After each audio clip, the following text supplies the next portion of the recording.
소나기가 오는 곳이 있겠습니다. 예상 강수량은 경북 남서 내륙과 경남 서부 내륙에 5에서 10mm입니다. 낮 최고 기온은 서울이 32도, 대구 34도 등 전국이 27도에서 34도로 어제와 비슷하거나 조금 더 높겠습니다. 내일은 전국에 대체로 맑은 날씨가 이어지겠습니다. KBS 제1라디오 11시 뉴스를 마칩니다. 백승주였습니다. KBS.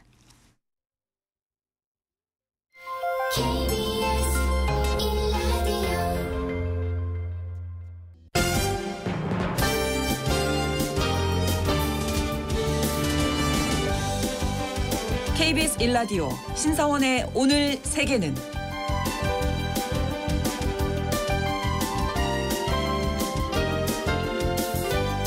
안녕하십니까. 아나운서 신성원입니다.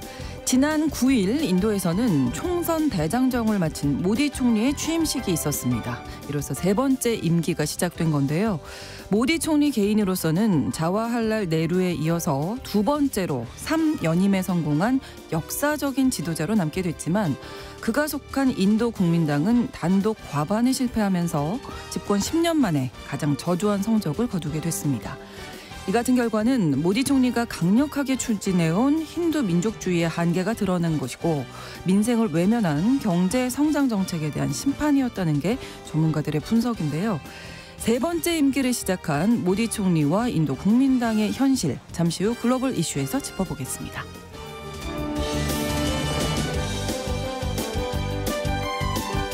오늘 주목할 국제사회 뉴스는 헤드라인 뉴스와 키워드로 정리해드립니다. 그리고 통신원 취재 수첩 브라질 소식 전해드리는데요.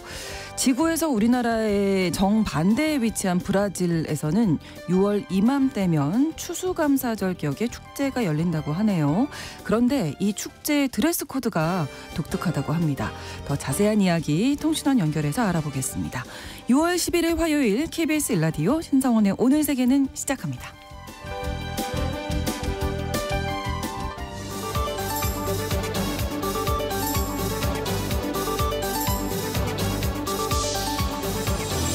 오늘 세계는 헤드라인 뉴스.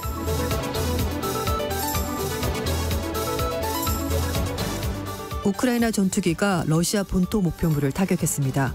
우크라이나 전투기가 러시아와의 전쟁 발발 이후 처음으로 러시아 본토의 목표물을 타격했다고 영국의 스카이뉴스가 보도했습니다. 우크라이나 공군이 9일 러시아 서부 벨고로드 지역에 러시아군 지휘 거점을 타격했는데요. 벨고로드는 우크라이나 동북부 지역과 가까운 지역입니다. 외교 소식통은 목표물이 직격탄을 맞은 것으로 확인했으며 우크라이나 공군이 싣고 간 포탄을 러시아 본토 목표물에 투하한 것은 이번이 처음이라고 밝혔습니다. 다만 이번 공격에 서방 국가가 지원한 무기가 사용되는지는 확인되지 않은 상태입니다. 유엔 안보리가 미국이 제안한 가자지구 3단계 휴전 결의안을 채택했습니다. 안전보장이사회는 현지 시각으로 10일 열린 회의에서 가자 사태와 관련한 이른바 3단계 휴전안을 지지하는 결의안을 찬성 14표로 가결시켰습니다. 15개 안보리 이사국 중에서 비상임 이사국이자 의장국인 한국을 포함한 대다수가 찬성표를 던졌는데요. 유일하게 기권한 러시아는 거부권을 행사하지 않았습니다. 결의안에는 5월 30일에 발표된 휴전 제안을 환영하며 휴전안을 이스라엘이 받아들였고 하마스 역시 받아들일 것을 촉구한다는 내용이 담겨 있습니다. 안보리 결의안 채택으로 이스라엘과 하마스 모두 휴전안을 수행한다는 압박이 높아질 전망입니다.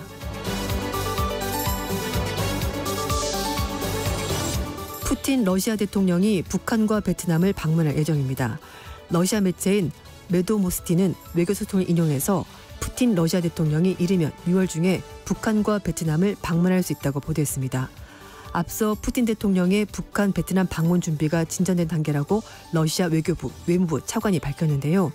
푸틴 대통령이 올해 북한을 방문하면 김정일 북한 국방위원장에 집권하던 2000년 7월 이후 24년 만에 방북이 됩니다. 앞서 푸틴 대통령은 작년 9월 북러 정상회의 기간에 김정은 북한 국무위원장의 평양 방문 초대를 수락하는 등 북한과 밀착을 가속하고 있습니다. 유럽의회 선거에서 극우정당에 참패한 독일 정부가 조기 총선을 치를 계획이 없다고 밝혔습니다. 독일 정부 대변인은 연립정부의 선거 참패 책임을 지고 조기 총선을 실시한다는 야권의 요구에 대해서 선거 날짜는 계획대로 내년 가을이라고 일축했습니다. 그러면서 현 시점에서 선거를 앞당기는 생각은 없다고 강조했습니다. 독일은 유럽의회 선거에서 올라프 숄츠 총리가 소속된 정당이 구구 정당인 독일 대한당에 밀리면서 체면을 구겼습니다. 독일 대한당은 득표율 15.9%를 달성해서 보수 성향의 기독민주당, 기독사회당 연합에 이어서 2위를 차지했습니다. 반면에 숄츠 총리가 소속된 중도 좌파 성향의 사회민주당은 13.9%로 130여 년 만에 최악의 성적표를 거뒀습니다.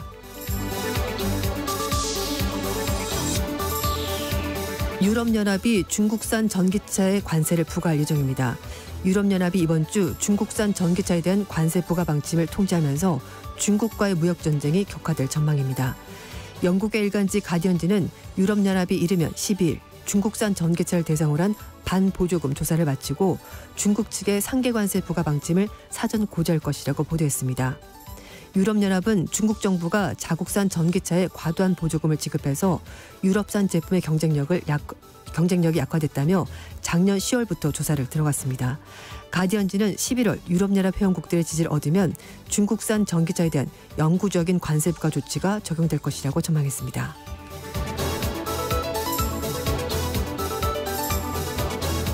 오늘의 헤드라인 뉴스 외신캐스터 조윤주 씨가 전해주셨습니다. 이번에는 키워드로 뽑은 국제사회 소식을 함께 살펴볼 텐데요. 자, 첫 번째 키워드 선례를 남기는 남자. 네, 그렇습니다. 제가 하다 보니까 첫 뉴스는 꼭 트럼프 전 대통령 얘기를 좀 많이 하게 되는데 그렇죠, 아무래도. 네, 오늘도 그렇습니다. 미국 최초의 형사재판 받은 대통령 그리고 북미 정상회담을 개최한 미국의 첫 번째 대통령. 바로 트럼프 전 대통령 얘기인데요. 여기에 또 하나의 최초가 기록될 것 같습니다. 보호관찰관과 면담하는 미국의 최초 전직 대통령 이런 타이틀이 하나 더 생겼는데요. 현지 시각으로 10일 날 트럼프 전 대통령의 중범죄 피고인 대상 보호관찰 화상 면담이 진행이 됐는데 30분도 안 되는 짧은 시간에 아주 관례적이고 통상적인 문답으로 간단히 끝났다고 AP통신이 전했습니다. 이 보호관찰 인터뷰는 중범죄 피고인의 형량을 결정하기 위해서 사전에 조사하는 차원에서 통상적으로 진행되는 건데 전직 미국 대통령이 한 거는 이번이 처음입니다.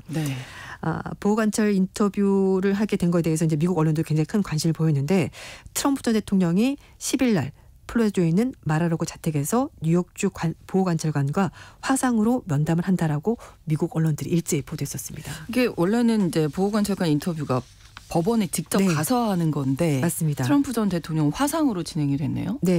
이 보호관찰 인터뷰는 선고를 앞둔 중범죄자의 범죄 이력, 재정 상태, 정신 건강, 신체 상태, 중독 문제 이런 것들을 파악하고 생활 상황을 파악하기 위해서 진행이 되는 건데 이 보호관찰자가 이 피고인이 자신의 재판에 대해서 어떻게 생각하는지 이런 것들을 물어본다고 하고요. 이걸 바탕으로 해서 형량 권고 사항을 담은 선거 전 보고서를 판사에게 제출한다고 합니다. 말씀하신 것처럼 원래는 형사법원에서 이 보호관찰소에서 직접 진행이 되는데 트럼프 전 대통령은 아직까지 이제 그 경호를 받기 때문에 비밀 경호국 직원들이 늘 따라다니고 여러 가지 혼란스럽고 복잡스럽기 때문에 사람들에게 불편을 줄 게 예상이 돼서 화상으로 인터뷰가 예외적으로 진행이 된 겁니다.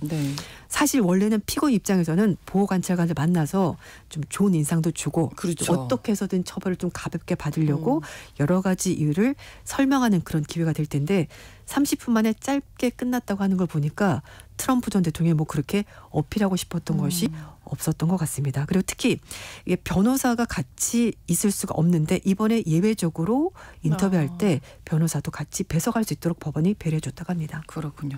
여러 면에서 이제 기록을 좀 남기지 않나 이런 생각이 맞습니다. 듭니다.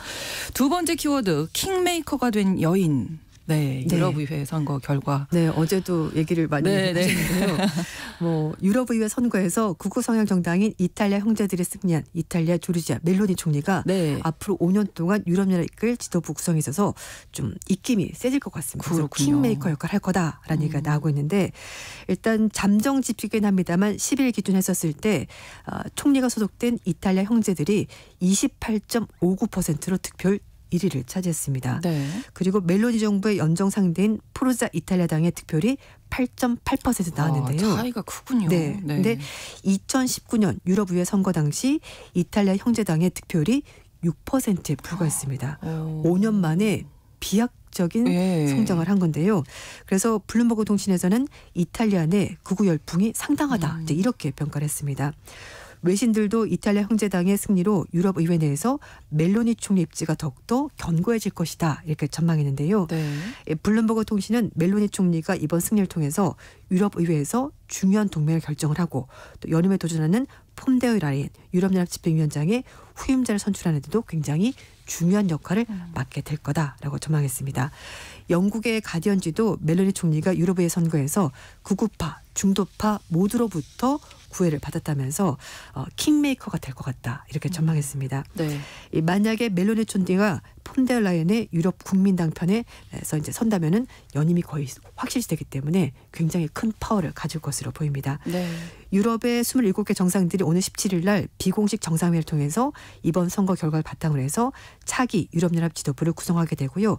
27일부터 8일까지 정례 정상회의에서 유럽연합 집행위원장 후보를 확정할 것으로 보입니다. 네, 저희가 어제 이 시간에 전해드릴 때는 개표가 이제 마무리가 되지는 않았었거든요. 개표 결과 어떻게 나왔습니까? 네, 이제 10일 기준이긴 하고요. 이제 완성된 건 아닙니다만 어쨌든 중간 결과긴 한데 제1당인 중도 우파 성향의 유럽 국민당이 전체 720석 가운데 186석, 약 25% 정도 확보할 것으로 보이고요. 지금 제2당인 중도좌파의 사회민주진보동맹이 135석, 그래서 한 18% 정도 가져갈 것으로 보입니다. 그래서 유럽 국민당하고 이제 사회민주동맹에서 총 3개 이렇게 해서 중도 대연정인데요. 이 정당들이 의석수가 417석에서 400석으로 조금 줄어들긴 할 것 같은데 그래도 과반 의석은 될 것으로 보입니다. 극우가 사실 뭐 약진이다 이렇게 얘기를 했었는데 막상 뚜껑을 열어보니까 그렇게까지 막 뛰어나게 표를 많이 가져간 것 같지는 않습니다. 일단 가장 눈에 띄는 정당이 멜로니 총리가 있는 이탈리아 형제들 이 정당인데요. 이 정당에 속한 정치그룹 유럽 보수화 계획이 현재 69석에서 74석으로 의석수가 늘어나면서 전체 4위를 차지할 것으로 보이고요. 가장 주목을 받았던 정당이죠. 어제도 말씀을 하셨습니다만 마린 르펜의 국민연합이 압승하면서 49석에서 58석으로 몸집을 크게 불렸습니다. 자, 오늘도 이렇게 유럽연합 의회 선거 결과 정리 좀 해드렸고요. 자, 다음 키워드입니다. 바위를 깬 달걀. 이게 사실 현실적으로는 불가능한 일인데. 맞아요. 근데 전쟁에서 이런 일이 벌어졌습니다. 그러니까 전력 자체만 두고 보면은 우크라이나가 러시아에 비해서 열세죠. 그런데 우크라이나가 드론을 동원해서 러시아가 자랑하는 최신 전투기 소유 57을 파괴했습니다. 우크라이나 정보 당국이 최소 2대의 소위 57기가 파괴됐다면서 관련 위성사진을 공개했다고 하는데요. 해당 위성사진은 7일과 8일에 각각 촬영된 건데 온전한 상태로 비행장에 대기 중인 비행기 하나 그리고 또 하나는 검게 그을린 흔적이 남아있는 비행장 모습 이렇게 해서 드론 공격 받기 전과 후를 보여준 겁니다. 푸틴 러시아 대통령과 러시아군의 자랑 꼽히는 소위 57은 사거리가 수백 킬로미터 달해서 스텔스 미사기를 탑재할 수 있고요.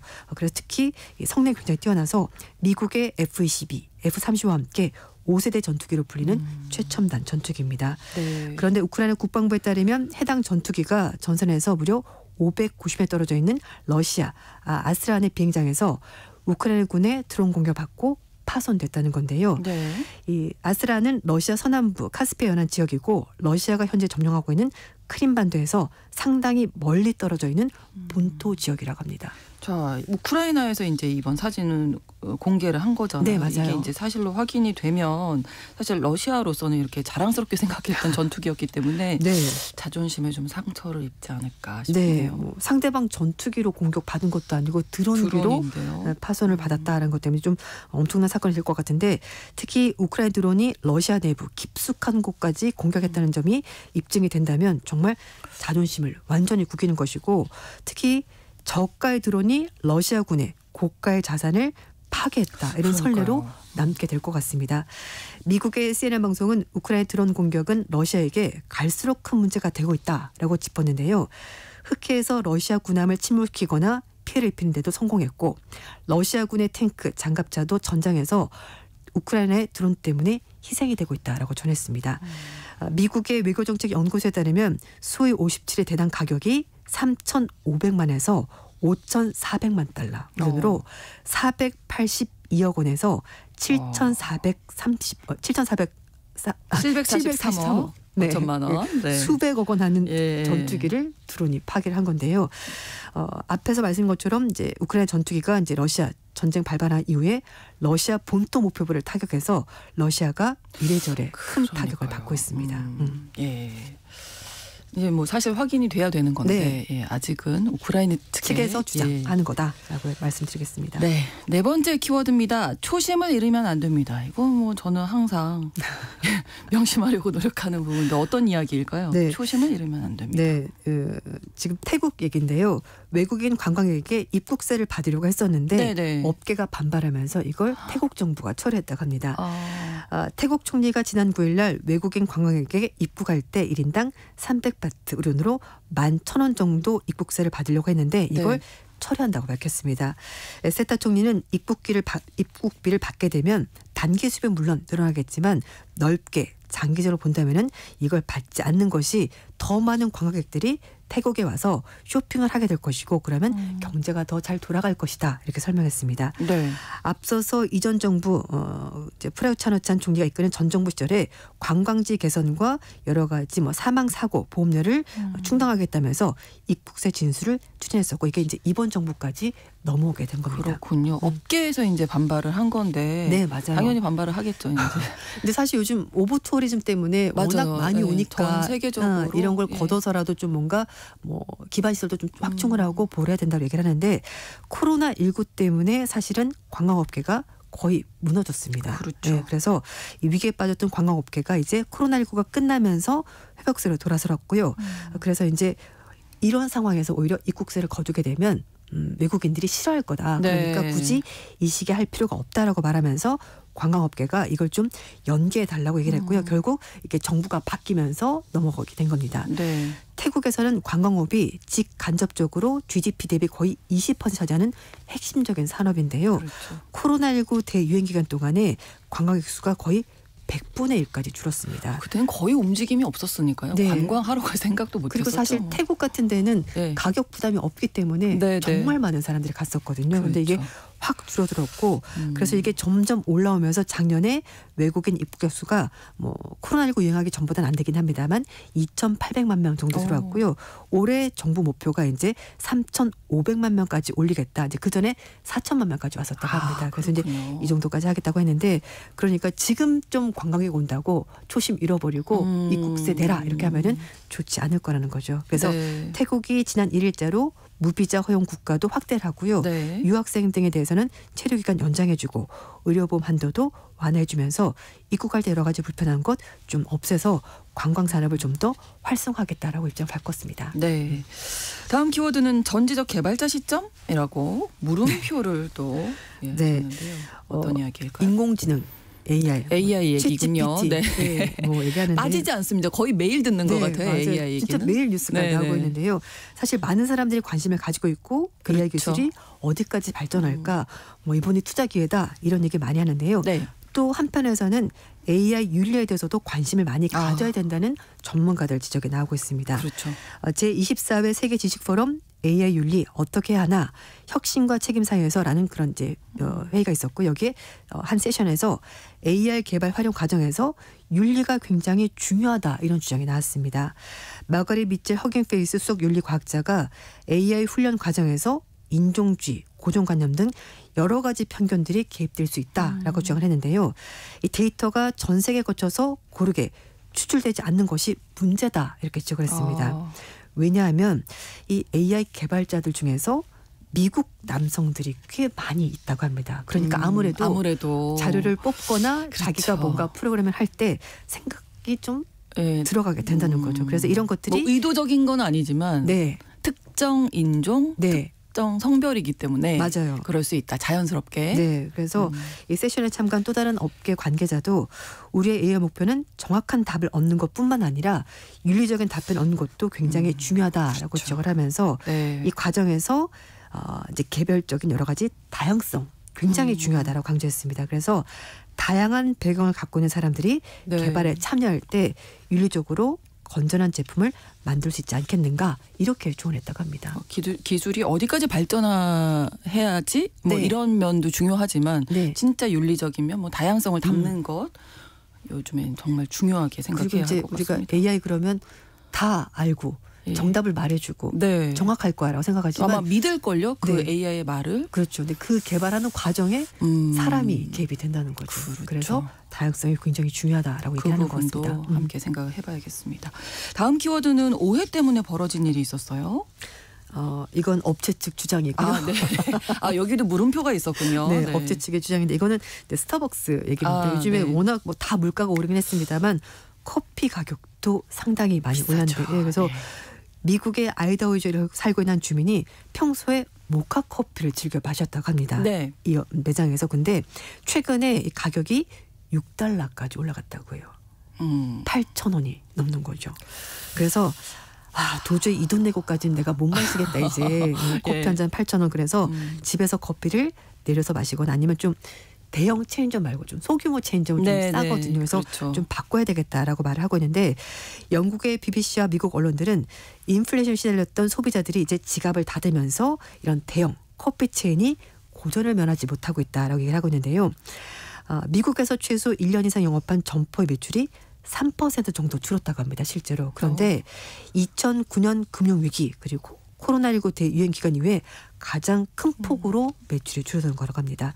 그래서 스타벅스 관계자는 최근에 이제 그 컨퍼런스 콜에서 매출이 너무나 실망스러웠다라고 말하면서 네. 중동 지역에서 잘못된 정보가 매출에 영향을 미친 거다. 오해 때문이다. 이렇게 주장했다고 이게 합니다. 어떤 얘기인가요? 작년 10월 달에 가자 지구의 전쟁이 벌어졌잖아요. 네, 그때 네. 이스라엘 지지하고 이스라엘 정부와 군에 자금을 이 업체가 대고 있다라는 의혹이 퍼지면서 불매 운동이 벌어졌고요. 그것 때문에 뭐 SNS도 글이 올라오고 그래서 고객들 항의가 빗발쳤고 결국은 이제 뭐 노조를 고소해서 논란이 됐다고 하는데 그래서 이 회사 측은 오해 때문에 이 업체가 불매 운동에 타깃이 된 거다라고 얘기를 하면서 이스라엘 측과 관련성이 없다라고 부정했습니다만 네. 여전히 매출이 좋지 않고요. 특히 중동 지역에서 이 업체가 직원의 20%를 감안하는 방침이 발표되면서 더욱더 악인이 찍히게 된 겁니다. 네. 이 스타벅스가 4월 30일 1분기 실적 발표했는데요. 매출과 순이익 모두가 시장 전망치 크게 밑돌면서 떨어졌습니다. 매출은 전년 동기 대비 2% 감소했고요. 순이익은 무려 15%나 감소했고 그렇군요. 매장 방문한 방문 개수도 전년 동기 대비 7% 줄었기 때문에 사실 오해 때문에로 하기에는 물가가 아무래도 사람들에게 너무 큰 부담이 됐던 것 같습니다. 네, 그러니까요. 과연 그 정보 때문에만 사람들이 피했을 그러니까요. 것인가 또 한번 좀 생각을 해보셔야 될 것 같습니다. 업체 측에서 생각해봐야 될 것 같습니다. 네. 오늘의 헤드라인 뉴스와 키워드까지 외신캐스터 조윤주 씨와 함께했습니다. 오늘도 고맙습니다. 네, 감사합니다. KBS 라디오 신성원의 오늘 세계는 1부 마무리하겠습니다. 11시 30분부터 일부 지역에서 해당 지역 방송 보내드립니다. 노래는 천바완바의 톱 덤핑 전해드리겠습니다.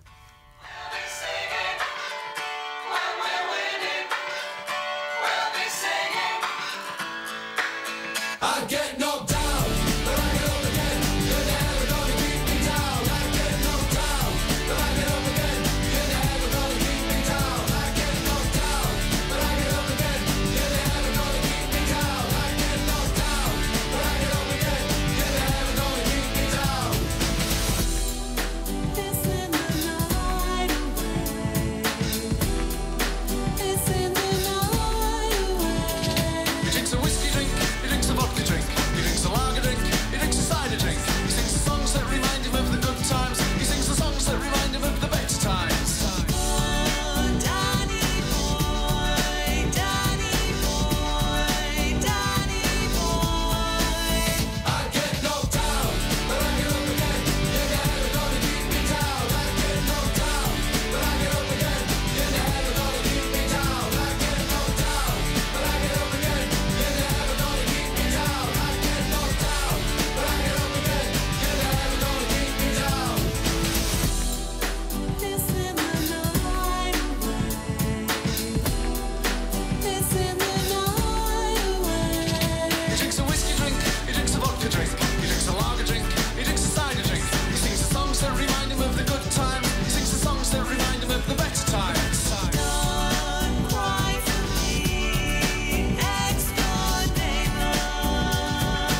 지금 시각은 11시 30분입니다. KBS Ladies and gentlemen. 국제사회의 다양한 뉴스를 한눈에 KBS 1라디오 신성원의 오늘 세계는 세계를 바로 보는 최소한의 투자입니다.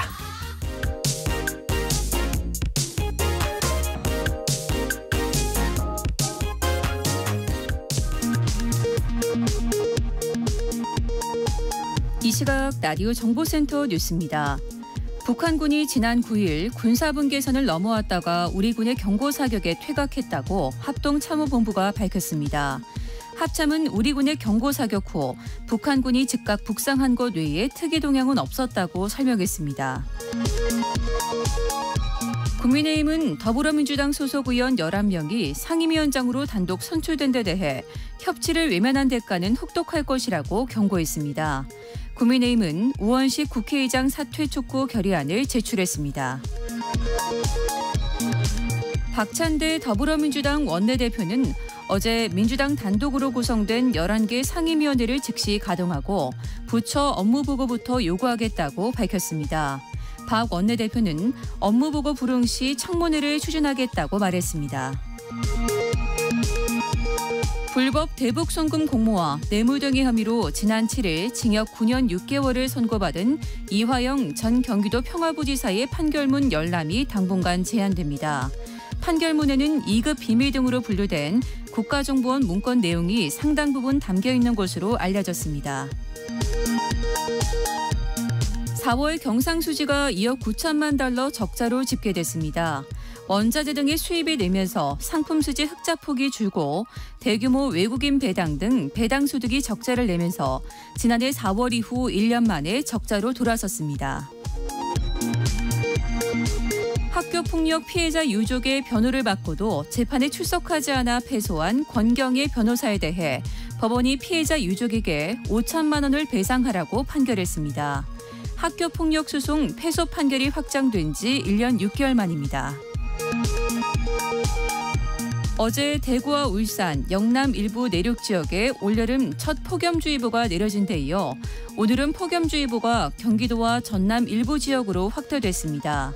기상청은 오늘 오전 10시부터 경기도 용인과 전남 담양, 곡성에 폭염주의보를 발령했습니다. 지금까지 라디오 정보센터 뉴스 정한나였습니다.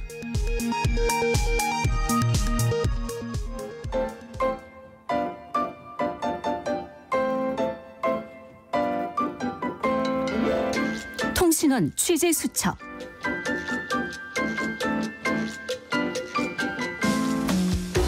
통신원 취재 수첩, 오늘은 브라질 상파울루 유재만 통신원 만나보겠습니다. 안녕하세요.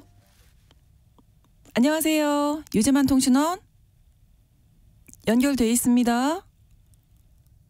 예, 브라질 상파울루 이야기 오늘 준비하고 있는데요. 우리나라는 북반구에 위치해 있고 브라질은 또 남반구에 위치를 해 있어서 우리와는 좀 다른 점들이 아마 많을 것 같습니다. 가장 먼저 생각나는 건 우리가 이제 여름으로 향해 가고 있는데 남반구인 브라질은 아마 지금 겨울이 아닐까, 겨울로 향해 가지 않을까 이런 생각이 드는데요. 또 축제가 준비돼 있다고 하네요. 이 즈음에 추수감사절 격에 브라질의 추수감사절에 해당하는 축제가 연결돼 있다고 해서 자세한 소식 알아보겠습니다. 유재만 통신원 안녕하세요. 안녕하세요. 네, 안녕하세요. 예. 연결 안 되는 줄 알고 깜짝 놀랐습니다. 예, 재미있는 소식을 많이 준비하셨는데 브라질 일단 제가 말씀드린 대로 남반구에 위치해 있잖아요. 우리와는 좀 다른 것들이 많죠? 네, 남반구와 북반구의 차이점으로는 일단 계절이 정반대고요. 네. 한국이 여름일 때 브라질은 겨울입니다. 요즘 브라질은 겨울로 접어들고 있고요. 이 정도는 누구나 알고 계시겠죠. 네. 한국의 정확한 지구 반대 지점은 우루과이 인근 해상인데요. 그렇군요. 브라질과도 가까운 곳이라 한국과 브라질은 거의 지구 정반대편에 위치해 있다고 생각하면 될 것 같은데요. 네. 이 영향으로 브라질은 한국과 시차가 정확히 12시간으로 밤낮이 정반대인데요. 네. 지금 브라질은 밤 11시 34분입니다. 그렇군요. 남반구와 북반구는 보이는 별자리도 다른데요. 네. 북반구는 북두 출성이 있는 큰 곰 자리가 대표적이라면 네. 남반구는 남십자 자리가 대표적입니다. 해가 뜨고 지는 방향도 달라서 남반구에서는 동쪽에서 해가 떠서 북쪽을 거쳐 서쪽으로 집니다. 네. 달 역시 보이는 방향이 다른데요. 북반구가 상현달이면 남반구는 하현달이 보입니다. 반달일 경우 좌우가 바뀌었다고 생각하면 그렇죠. 이해가 쉬울 것 같습니다. 네. 태풍이 도는 바람의 방향도 정반대고요. 욕조나 세면대에서 물이 빠질 때 돌아가는 방향도 다릅니다. 그렇군요. 북반구는 시계 반대 방향으로 돌면 네. 남반구는 시계 방향으로 도는데요. 물이 빠지는 구멍에 변수가 있어서 논란이 있기도 하지만 일반적인 이야기로 생각하시면 좋을 것 같습니다. 정반대인 흥미로운 이야기들이 정말 많은데 문화적인 면에서는 어떤 점이 다를까요? 네. 책을 보거나 영화 등을 볼 때 한국에서는 시작하는 쪽이 앞쪽이고 그렇죠. 끝나는 쪽이 뒤쪽인 반면 브라질은 정반대인데요. 예. 처음이 뒤쪽이고 일로 가는 쪽, 다시 말해서 끝 쪽이 앞쪽입니다. 동영상도 마찬가지입니다. 그래요? 저희 딸이나 와이프와 함께 유튜브 동영상을 볼 때 네. 지금도 헷갈릴 경우가 있는데요. 네. 앞으로 조금만 돌려봐라고 하면 가끔 헷갈립니다. 뒤로 가야 할지 앞으로 가야 할지. 네. 어떤 약속이나 일정이 며칠 뒤로 미뤄질 경우 이 또한 앞으로 갔다고 표현합니다. 물건을 사고 거스름돈을 받을 때도 다른데요. 네. 예를 들어 70회알짜리 물건을 사고 100회알을 내면 거스름돈으로 30회알을 주는 것이 아니라 물건값 70회알, 80, 90, 100 이런 식으로 100회알을 채워주는 방식으로 계산합니다. 청소할 때도 한국은 안쪽에서 바깥쪽으로 빗자루질을 하는 반면 브라질은 문에서부터 시작해 안쪽으로 빗자루질을 합니다. 건물에서도 층에 대한 개념도 조금 다른데요. 브라질에서 처음 오면 헷갈릴 수 있는데요. 한국은 땅층이 1층인 반면 브라질은 0층으로 한국의 2층이 1층입니다. 네. 이건 라틴어 계통의 언어를 쓰는 남미 대부분의 국가와 유럽의 국가들도 마찬가지입니다. 어린이나 직장 상사로부터 충고나 혼날 때도 다른 점이 있는데요. 네. 브라질은 상대방의 눈을 똑바로 쳐다보는 것이 예의입니다. 한국에서 브라질처럼 상사를 내면 좀 무례하게 생각할 수도 있는데요. 그러네요. 이렇게 문화적으로 차이가 많이 있습니다. 미리 좀 알아두시면 좋을 것 같습니다. 말씀해주신 대로 브라질이 이제 계절이 우리와 반대라서 지금 6월에 추수감사절에 해당하는 축제들이 요즘에 열리는 거라고요? 네, 브라질 하면 카니발 삼바 축제는 많이 알고 계실 텐데요. 그렇죠. 브라질에서는 카니발 못지않게 성대하게 치러지는 6월 축제로 페스타 주니나가 있습니다. 큰 도시에서 떨어져 농촌에서 모닥불을 피우고 불꽃놀이 등 다양한 불놀이와 포허라 불리는 커플 댄스, 사람들이 원을 두르거나 일렬로 함께 춤을 추는 꽈드링냐를 추면서 밤새도록 다양한 음식과 술을 먹고 마시면서 흥청망청 즐겁게 노는 축제입니다. 네. 페스타 주니나는 6월 축제라는 뜻인데요. 6월에 열려서 주니나 축제라고 불리기도 합니다. 전통적으로 옥수수를 재배했던 브라질 북부 지역에서는 이때가 작물 수확 시기이기도 했기 때문에 일종의 추수감사절로 크게 행사를 치렀습니다. 네. 또한 카톨릭을 믿는 브라질의 종교적 배경과 포르투갈의 식민 지배, 아프리카에서 유입된 흑인 노예, 유럽이나 아시아 등지에서 온 이민자 등 브라질의 역사적 배경이 만나 형성된 독특하고 복합적인 축제입니다. 네. 브라질은 카톨릭 문화가 기반이 된 국가이기 때문에 부활절이나 추수감사절, 크리스마스 등이 매우 큰 명절이기 때문입니다. 브라질 같은 상파울루 같은 대도시에서도 페스타 주니나가 곳곳에서 열리는데요. 네. 주로 성당 앞에 있는 광장에서 축제가 진행됩니다. 네. 근데 이 축제 의상에 독특한 컨셉이 있다면서요? 네, 페스타 주니나의 가장 큰 특징은 드레스 코드가 촌스러움이라는 점인데요. 네. 브라질 농촌 지역 주민인 까이피라를 본뜬 촌스러운 살인죄와 어수룩한 분장으로 꽈드릴리아라는 춤을 추고 가시적한 옥수수로 다양한 음식을 만들어 먹습니다. 여자들은 양갈래로 머리를 묶은 후 죽은 깨를 찢고 과장된 리본이 달린 요란한 옷을 입는데요. 네. 남자들은 농촌에서나 쓸 법한 밀짚 모자와 체크무늬 셔츠, 우스꽝스러운 가짜 수염을 붙입니다. 페스타 주니나 기간은 촌놈의 결혼식이라 불리는 짧은 촌극이 공연되기도 하는데요. 네.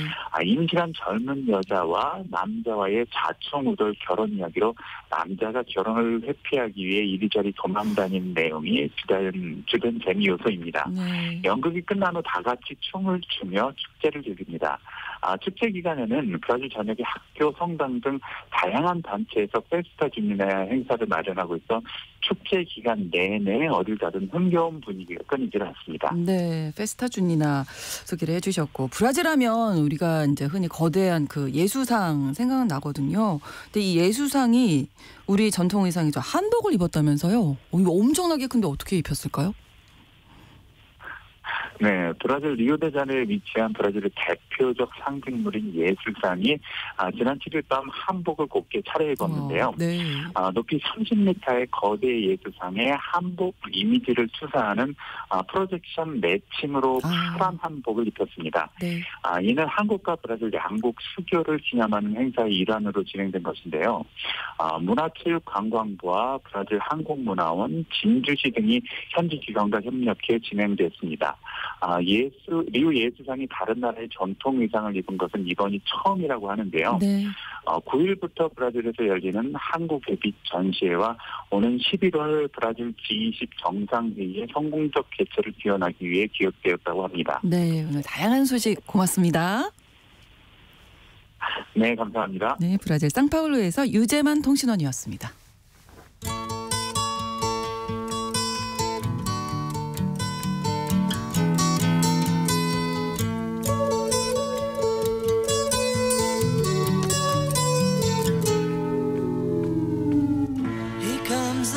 나렌드라 모디 인도 총리가 현지 시간으로 9일 취임식을 갖고 세 번째 임기를 시작했습니다.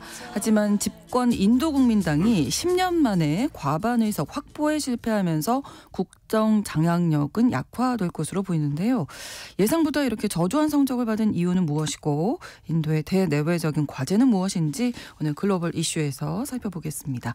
한겨레 신문 정의길 선임 기자와 함께합니다. 어서 오세요. 안녕하세요. 네, 자 이번 모디 총리가 3연임을 하게 된 최근 총선 결과 또 의미까지 좀 짚어주실까요?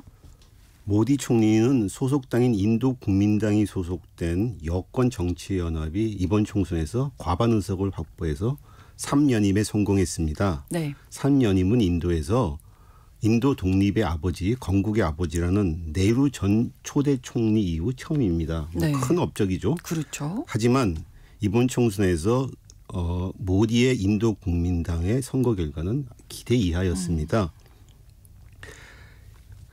모디 총리 인도 국민당은 단독 과반 확보에 필요한 272석에 훨씬 못 미치는 240석을 얻었습니다. 네. 다만 인도 국민당이 소속된 정치연합인 전국민주연합이 293석을 얻어서 과반 의석을 넘기면서 모디 총리의 3연임은 성공했습니다. 애초에 여권은 모디의 인도 국민당은 370석, 네. 여당 연합인 전국민주연합은 400석 등으로 크게 기대를 했었죠. 그런데 뭐 결과는 훨씬 못 미치는 결과가 나왔습니다. 네. 특히 선거 전에는 인도 국민회의 등 야당 연합이 100석도 못 얻을 것이다 그랬는데 이번에 무려 232석 거의 2.5배나 되는 의석을 얻었습니다. 네. 야당이 대약진을 한 거죠. 자, 그렇다면 이 인도 국민당 인기가 예전에는 어느 정도였었나요? 모디 총리가 처음 집권했던 2014년 총선 때 네. 인도 국민당은 282석, 두 번째 집권했던 2019년 총선 때에는 303석이었습니다. 인도 국민당 혼자서 과반 의석을 차지했습니다. 그런데 네. 이번에 240석밖에 못한 거죠. 더구나 이번 총선에서 모디의 인도 국민당은 친여권 정당들과 함께 정치연합을 꾸려서 선거에 임했는데도 2019년 총선 때 인도 국민당 혼자서 얻었던 의석보다도 못 미친 의석을 얻은 겁니다. 그러네요. 이 때문에 선거 직전까지 모디는 불패의 오로라 정치인이라고 말했는데 네. 이제 그런 명칭이 무색하게 됐죠. 네, 선거 결과가 예상치와는 너무나 다르게 나타났는데 인도 국민당 이 여권이 퇴주한 이유는 어떻게 분석하십니까? 10년 동안 집권했으니 유권자들의 피로감이 있었을 것 같습니다. 인도는 다인종, 다민족, 다언어, 다종교 국가인데 네. 모디의 집권 동안 인도 내에서 갈등이 심해졌습니다.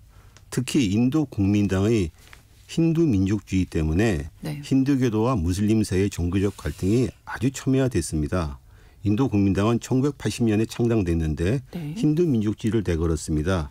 인구의 80%는 힌두교도들을 대변하겠다. 그래서 힌두 문화를 복원하고 힌두의 나라라는 뜻인 힌두스탄 건설을 내세웠습니다. 네. 즉 인도 국민당의 집권 기반이 되긴 했는데 네. 갈등을 키우고 이번에 인도 국민당의 발목을 잡은 거죠. 그렇죠. 이 힌두 민족주의라는 게 그런데 뭐 하루아침에 나오지는 않았을 거고 어떻게 생겨난 건지 좀 알아볼까요? 인도는 힌두교도가 다수입니다. 인구의 80%입니다. 네. 하지만 독립 전에 무굴 제국은 무슬림 왕조였습니다. 그렇죠. 인도의 역대 왕조들이 많이 무슬림 왕조였습니다. 이런 역사로 인해서 무슬림들이 오랫동안 인도의 지배 계급이었고 무슬림 인구도 현재 14%나 됩니다. 네. 인도가 영국에서 독립했을 적에 무슬림과 힌두교도들의 갈등으로 무슬림들은 파키스탄이나 방글라데시로 분리 독립했습니다. 그렇죠. 이 과정에서 폭력 사태가 벌어져서 수십만 명이 죽는 비극이 일어났었습니다. 네. 인도엔 이런 종교 갈등이 잠재돼 있었는데 최근 들어서 이게 강화됐습니다. 지난 1992년에 북부 아요디아에서 무굴 제국 시절에 건립된 이슬람 사원이 있었는데 네. 여기에 힌두교도들이 난입을 해서 이 이슬람 사원을 파괴했습니다. 이 사건은 인도에서 힌두 민족주의를 다시 불지피는 사건이 됐습니다. 이 사건 뒤에 힌두 민족주의를 내세웠던 인도 국민당의 인기가 치솟고 네. 1999년 총선에서 인도 국민당이 처음으로 국민회의를 제치고 제1당으로 올라섰었습니다. 네. 어떻게 보면 인도 국민당이 힌두 민족주의를 내세우는 데 있어서 모디 총리가 주도적인 역할을 한 거죠.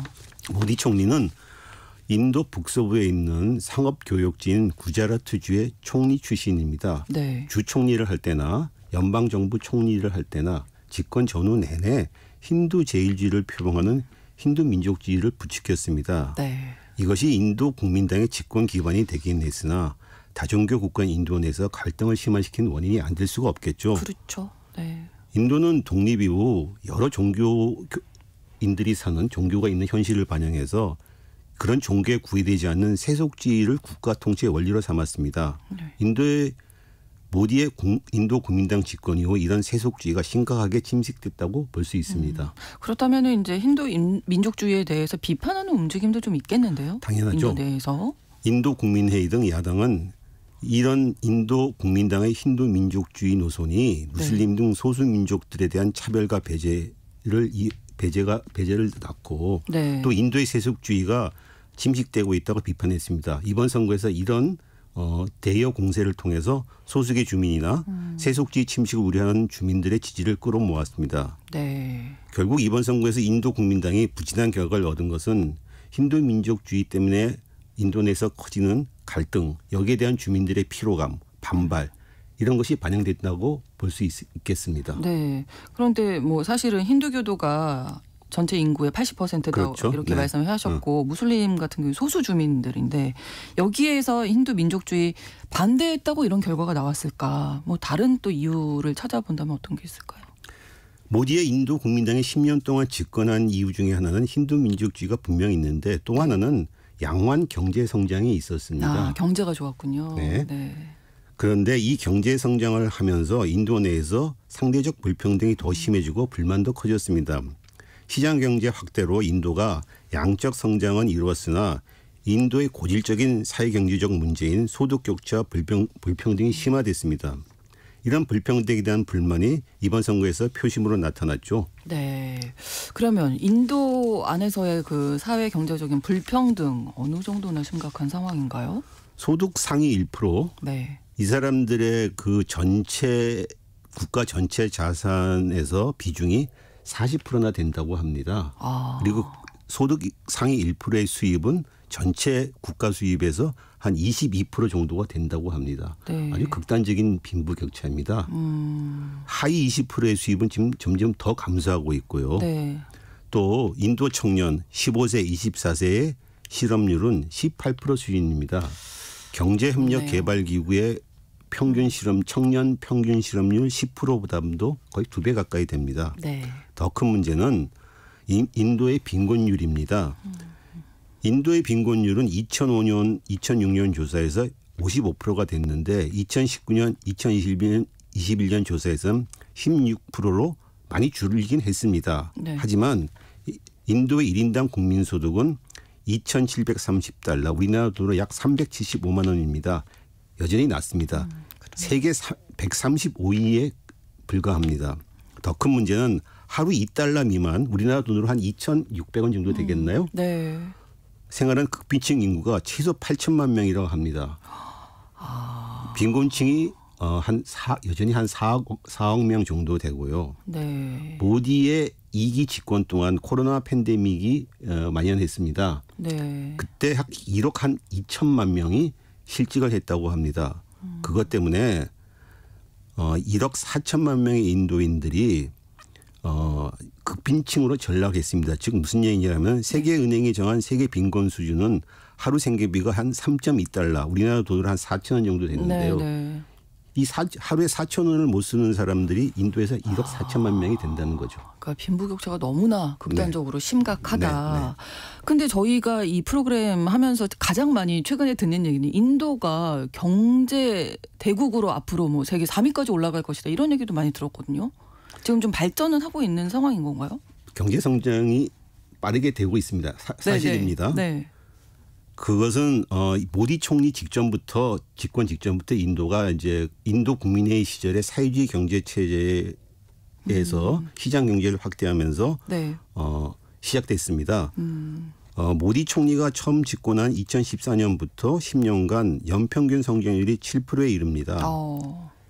그래서 이 기간 동안 경제 규모는 세계 8위에서 5위로까지 올라갔습니다. 그렇죠. 네. 그리고 2027년에는 미국, 중국에 이어 세계 3위가 될 것이다. 이런 전망이 나옵니다. 네. 그래서 인도가 뭐 국제 무대에서 새로운 대국으로 이제 떠오르고 있고 사실 세계 공장이 현재까지 이제 중국인데 여기를 추월할 것이다. 뭐 이런 예상도 있거든요. 이게 많이 나오는 얘기죠. 예. 근데 이게 이제 모디 3기 세 번째 임기 동안에 과연 현실화할 수 있을 것인지 전망을 좀 해보신다면. 인도에 대한 그런 기대는 미국 등 서방에서 많이 나옵니다. 네. 중국과 대결에 들어간 미국이 인도를 그 대결에 동참시키고 중국을 견제할 수 있는 나라로 키우고 기대하고 있습니다. 네. 더구나 인도는 미국의 대중국 공급망 재편 시도에 따라 중국을 떠나는 기업들이 많아지고 있는데 그 기업들이 인도로 몰려들고 있다고 합니다. 네. 새로운 메카가 되고 있는 거죠. 또 정보통신 분야에서는 풍부한 양재 노동력이 존재합니다. 인도가 제2의 중국이 될 수 있다. 이런 기대가 되는 이유들입니다. 네네. 근데 중국과 인도의 현실을 현재 비교해 보면은 아직까지는 미흡하고 좀 시간이 좀 걸리지 않겠나 이런 생각이 좀 듭니다. 아직은 좀 시기상조다 그런 말들이. 네. 그렇죠. 이제 현실의 데이터를 좀 비교해 보겠습니다. 네네. 인도의 경제 기적은 1990년대 초부터 기대됐는데 네. 그 내용은 사실은 여전히 미흡합니다. 예를 들어서 2000년 기준으로 중국의 제조업, 수출, 국내 총생산 이런 것들은 인도보다 한 2배에서 3배 정도 컸습니다. 중국이. 네. 2023년이 되면은 근데 그 격차가 5배로 더 벌어졌습니다. 중국의 국내 총생산은 약 18조 달러인데 인도는 많아야 현재 4조 달러 정도입니다. 뭐 4분의 1에서 5분의 1밖에 안 되는 거죠. 2000년 기준으로 세계 제조업에서 중국의 비중은 대략 7%, 인도는 1%였습니다. 2022년이 되면 중국은 31%로 성장했는데 네. 인도는 여전히 3%에 불과합니다. 세계 상품 수출 비중에서도 중국은 2%에서 15%로 급증했는데 인도는 1%에서 2% 미미하게 늘어났습니다. 그렇군요. 인도의 제조업이라는 것도 사실 아직도 노동집약적인 경공업 수준입니다. 중국은 네. 첨단 산업 중공업들이 그렇죠. 엄청나게 커지고 있죠. 네. 비교하기가 좀 힘듭니다. 네, 그래도 뭐 인도도 인구 많고 인력 자원이 풍부하고 IT 인재가 특히 많잖아요. 네. 그래서 뭐 경쟁력 있다 이런 얘기도 나오고 있는데요. 중국의 문맹률은 이제 현재 1%에 불과합니다. 네. 하지만 인도는 25%나 됩니다. 인력이 풍부하다고 하는 정보통신 분야에서도 중국에는 아직도 좀 역부족인 것 같습니다. 네. 세계 20대 첨단 기술 업체 중 4개가 중국 회사인데 인도는 하나도 없습니다. 중국은 세계 5G 통신 시설의 절반을 담당하는데 인도는 1%뿐입니다. 네. 중국은 틱톡 등 전 세계를 상대로 하는 IT 플랫폼을 보유하고 있는데 인도는 전무합니다. 인도의 IT 인력이 많은데 대부분 다 하청업체나 이른바 독자적인 제조업을 가지지 못하는 인력들입니다. 네. 자, 그렇다면 이제 현재 모디 총리가 3번째 임기를 시작했잖아요. 앞으로 이 전국 어떻게 꾸려갈지 궁금한데요. 모디 총리가 추진해왔던 시장경제 확대 개혁은 그대로 추진할 것으로 보입니다. 네. 그거 외에는 방안이 별로 없기도 하고요. 또 인도 국민당의 집권 기반인 힌두 민족주의 노선도 약화시키지 않을 것으로 봅니다. 오히려 모디와 인도 국민당은 정치적 수세를 타개하려고 힌두 민족주의 노선을 더 강할 여지가 큽니다. 네. 모디 정부는 지난 임기 때 시민권법을 개정해서 인근 나라에서 종교적 박해를 받는 사람들에게 시민권 신청 자격을 부여했는데 유독 무슬림들만 배제했습니다. 인도에서 가장 인구가 많고 최대 주인 우타르 프라데시 주에서는 인도 국민당 주대로 힌두교도와 무슬림의 결혼을 금지했습니다. 네. 이런 처사들은 국내적으로 갈등과 분쟁뿐만 아니라 파키스탄과의 갈등도 증폭시킬 수 있습니다. 모디 총리는 집권 기간에 무슬림들이 다수인 잠무 카시미르 지역에 허용됐던 광범한 자치권을 박탈해서 파키스탄과의 고질적인 문제인 카시미르 분쟁의 에너지를 지금 키워왔습니다. 네. 그리고 대외적으로 중국과의 관계에서도 잘 좀 중국과 인도는 역사적인 경쟁자입니다. 그래서 국경 분쟁도 했었죠. 네. 모디 총리 이후에 인도는 네. 미국이 중국을 포기한 인도 태평양 전략에 참가를 해서 네. 발을 맞추고 있는데 이제 군사적으로는 직접 그 군사적인 대결까지는 가지 않고 있습니다. 네. 이 중국과의 관계를 잘 관리하는 것이 인도에겐 가장 큰 문제라고 그렇습니다. 보여집니다. 대내외적인 갈등을 헤쳐나가야 하는 과제를 안고 있는 것 같습니다. 글로벌 이슈 한겨레신문 정혜기 선임 기자와 함께했습니다. 오늘 고맙습니다. 감사합니다. KBS 라디오 신성원의 오늘 세계는 오늘 방송 마치고요. 내일 오전 11시 5분에 다시 뵙겠습니다. 고맙습니다.